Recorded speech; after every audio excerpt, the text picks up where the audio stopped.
Assalamualaikum warahmatullahi wabarakatuh. Saya Yusa Fitri, mahasiswa D3 Keperawatan Universitas Sultan Ageng Tirtayasa. Di sini saya akan menjelaskan tentang resusitasi jantung dan paru. Dari definisi, gambaran EKG-nya, obat-obatannya, masalah keperawatan yang sering ada, dan teknik-teknik RJP itu sendiri. Baik dari definisinya, yaitu RJP adalah tindakan darurat untuk mencegah kematian biologis dengan tujuan mengembalikan keadaan henti jantung dan henti napas ke fungsi yang lebih optimal. Itu menurut Mutakin tahun 2009. Nah, henti jantung itu sendiri yaitu kondisi di mana jantung kehilangan fungsinya secara mendadak atau tiba-tiba yang ditandai dengan terjadinya henti napas dan henti jantung. Nah, henti jantung itu biasanya diakibatkan oleh timbulnya aritmia atau gambaran EKG-nya seperti fibrilasi ventricle, takikardi ventricle, pulse electrical activity, dan asistol. Nah, fibrilasi ventricle itu adalah jantung hanya bergetar saja. Tindakan yang tepatnya yaitu kita lakukan RJP dan DC shock atau defibrilasi. Nah, yang kedua itu ada takikardi ventricle, di mana pengertiannya adalah gangguan otomatisasi atau pembentukan impuls ataupun diakibatkan oleh gangguan konduksi. Kan takikardi itu kecepatan nadi. Nadinya cepat sehingga pengisian ke ventricle-nya itu rendah dan membuat pengisian darah ke jantung itu menurun. Biasanya masalah ini ada pada penurunan curah jantung. Tindakannya yang tepat untuk dilakukan tergantung dengan kondisinya, dengan keadaannya. Kalau keadaannya hemodinamis stabil, maka kita lakukan terapi dengan medikamentosa. Jika keadaannya gangguan hemodinamik sampai pada henti jantung atau VT tanpa nadi, maka kita lakukan defibrilasi atau DC shock dan RJP. Lalu yang ketiga ada pulse electrical activity atau PEA, di mana aktivitas kelistrikan jantung ini tidak menghasilkan kontraktilitas atau menghasilkan kontraktilitas tetapi tidak adekuat sehingga nadi tidak teraba dan tekanan darah tidak dapat diukur. Tindakan yang tepat yaitu kita lakukan RJP dengan segera. Nah, yang terakhir itu ada asistol, di mana asistol ini tidak ada aktivitas kelistrikan jantung. Jadi, kita akan melihat pada monitor itu hanya garis lurus saja atau flat. Nah, tindakan yang tepatnya yaitu kita lakukan tindakan RJP. Selanjutnya ada obat-obatan. Obat-obatan yang kita berikan pada pasien yaitu yang pertama ada epinefrin atau adrenalin dengan indikasi PA atau asistol dan PF atau VT tidak respon defibrilator. Dosis yang kita berikan yaitu per IP 1 mg bolus dan dapat diulang tiap 3-5 menit. Lalu yang kedua ada lidocaine, yaitu indikasi untuk VF atau VT dengan defibrilator shockable. Nah, dosisnya itu per IP 1-1,5 mg per kilogram berat badan menggunakan bolus. Yang ketiga ada atropin dengan indikasi bradistol, PA atau asistol dengan not shockable. Dosisnya per IP 1 mg bolus dan dapat diulang tiap 3-5 menit. Yang selanjutnya ada magnesium sulfat atau MgSO4 dengan indikasi VT shockable dan VF.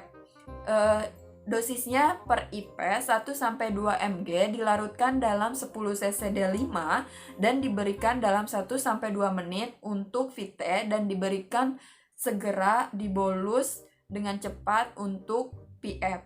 Selanjutnya ada sodium bikarbonat dengan indikasi henti jantung karena hiperkalemia.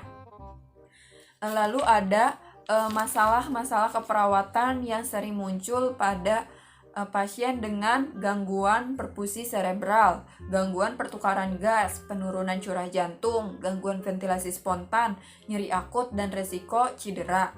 Nah, Yang pertama itu gangguan perfusi cerebral. Kita bisa dengan intervensi posisikan kaki lebih tinggi dari jantung. Pantau adanya pucat, sianosis, kulit dingin atau lembab. Dan ketiga, pantau pengisian kapiler atau CRT-nya. Dan yang terakhir itu berikan vasodilator, misalnya nitrogliserin, nifedipin, dengan sesuai indikasi yang dokter berikan. Yang kedua, gangguan pertukaran gas, kita bisa intervensikan dengan buka jalan napas dengan menggunakan head chin lip atau jaw thrust, lalu posisikan pasien untuk memaksimalkan ventilasi. Selanjutnya, identifikasi pasien perlunya pemasangan alat jalan napas buatan atau tidak. Selanjutnya, kita monitor respirasi dan status O2-nya. Yang ketiga, masalahnya penurunan curah jantung.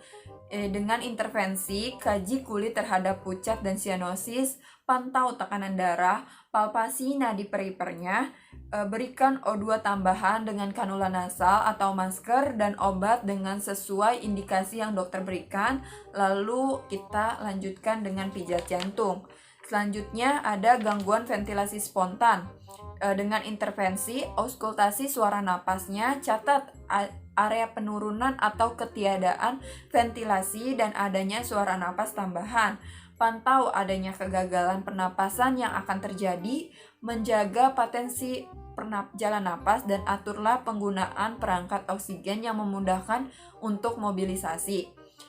Yang selanjutnya ada nyeri, yaitu dengan intervensi lakukan pekajian nyeri, observasi nonverbal dan ketidaknyamanan, ajarkan teknik nonfarmakologi, kolaborasikan pemberian analgetik, dan evaluasi pemberian obat tersebut. Selanjutnya ada resiko cedera, dengan sediakan lingkungan yang aman untuk pasien, menghindari lingkungan yang berbahaya, dan identifikasi kebutuhan dan keamanan pasien itu sendiri.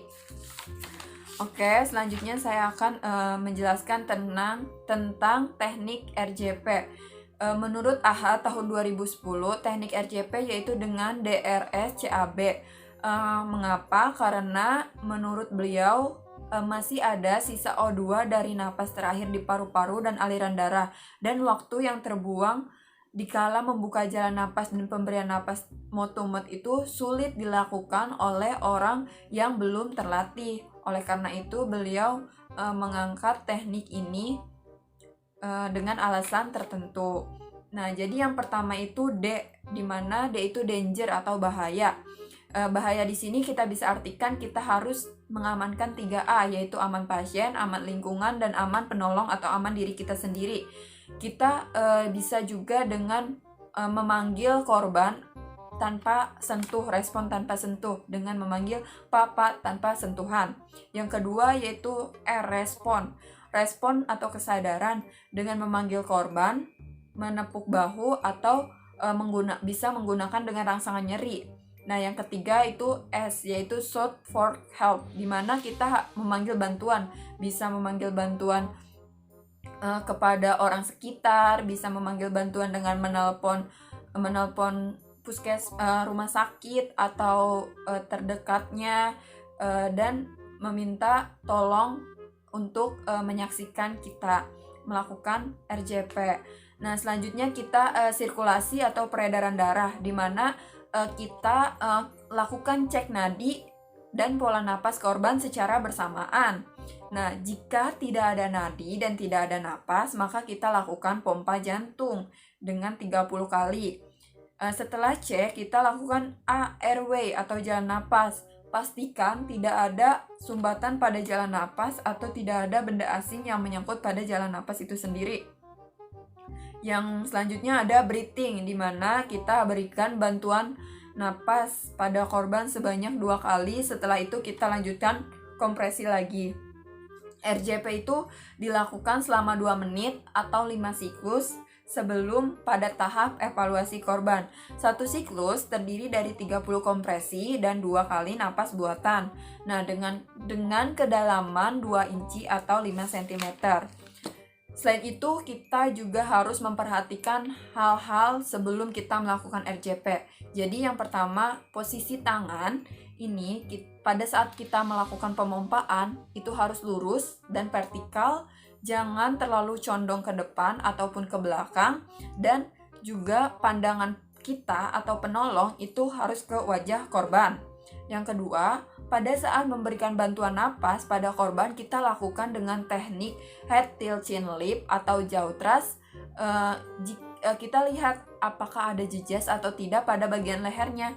Jika ada jejas, maka kita lakukan dengan teknik jaw thrust. Jika tidak ada jejas, maka kita lakukan teknik head tilt chin lip. Nah, selanjutnya, jika sudah melakukan RJP selama 2 menit atau 5 siklus, kita lakukan evaluasi pengecekan nadi atau napas pada korban. Nah, apa saja sih yang perlu kita lakukan setelah melakukan RJP? Tadi kan pengevaluasian. Pengevaluasiannya, jika ada nadi, ada napas, kita lakukan recovery position. Jika ada nadi, tidak ada napas, kita lakukan breathing support.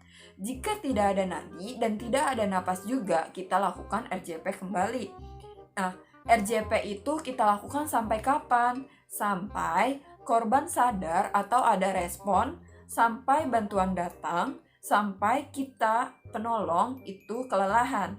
Tadi kan jika ada nadi, ada napas, kita lakukan recovery position. Nah, recovery position itu jadi kita lakukan pada korban, tangan korban yang dekat itu kita jauhkan dan tangan yang jauh kita dekatkan, lalu kita tekuk kaki yang jauh, pegang pinggul dan bahu korban, pinggul dan bahu belakang. Apakah ada sekaligus kita mengecek bagian belakangnya, apakah ada cedera atau tidak, tadi dimiringkan ya. Lalu amati korban ada muntah atau tidak dan amati nafasnya selama 2 menit. Di sini saya akan memberikan kesimpulan mengenai RJP ini. Yang pertama, kita tadi periksa setelah mengamankan semuanya, kita periksa respon korban. Jika korban ada respon, kita lakukan observasi dan kita berikan terapi dengan sesuai diagnosisnya. Yang kedua, jika tidak ada respon, maka kita hubungi 118 atau tergantung dengan nomor yang di daerah sekitar, atau siapkan defibrilator dan periksa ada napas atau tidak. Jika ada napas, maka kita lakukan reposisi korban. Posisikan korban miring, tetapi kita lihat apakah korban ini ada trauma atau tidak. Nah, jika tidak ada napas, kita berikan napas buatan selama 2 kali. Lalu kita periksa nadinya, apakah ada nadi atau tidak. Jika ada nadi, maka kita lakukan resusitasi napas 5 detik 1 napas. Berikan terapi O2, berikan Evaline, pasang ET, kaji riwayat sakit, dan monitor EKG. Nah, setelah itu kita cari penyebabnya. Biasanya penyebabnya itu bisa karena hipotensi atau edema paru akut, bisa shock, bisa IMA, dan bisa aritmia cepat atau lambat. Nah, jika tidak ada napas tapi ada nadi, maka kita harus melakukan RJP yaitu 30:2. Nah, setelah kita melakukan RJP, kita periksa adanya VT atau VF jika ada monitor ya. Jika tidak ada monitor, kita periksa apakah adakah defibrilator di sekitar. Jika ada defibrilator dan defibrilatornya ada, itu kita lihat monofasik atau bifasik. Jika defibrilatornya minus, tidak ada, kita lakukan RJP, kita lakukan intubasi, apakah ada fibrilasi, terus cari kita penyebabnya aritmia itu sendiri dan apakah ada aktivitas listrik. Jika ada aktivitas listrik, maka kita lihat itu aktivitas VT atau VF. Lalu kita lanjutkan RJP 5 siklus dan berikan adrenalin 1 mg per bolus, dapat diulang tiap 3-5 menit. Jika tidak ada aktivitas listrik, berarti gambaran aritmianya asistol atau flat garis seperti itu. Mungkin itu saja penjelasan dari saya mengenai teknik resusitasi jantung dan paru. Kurang dan lebihnya saya mohon maaf. Wassalamualaikum warahmatullahi wabarakatuh.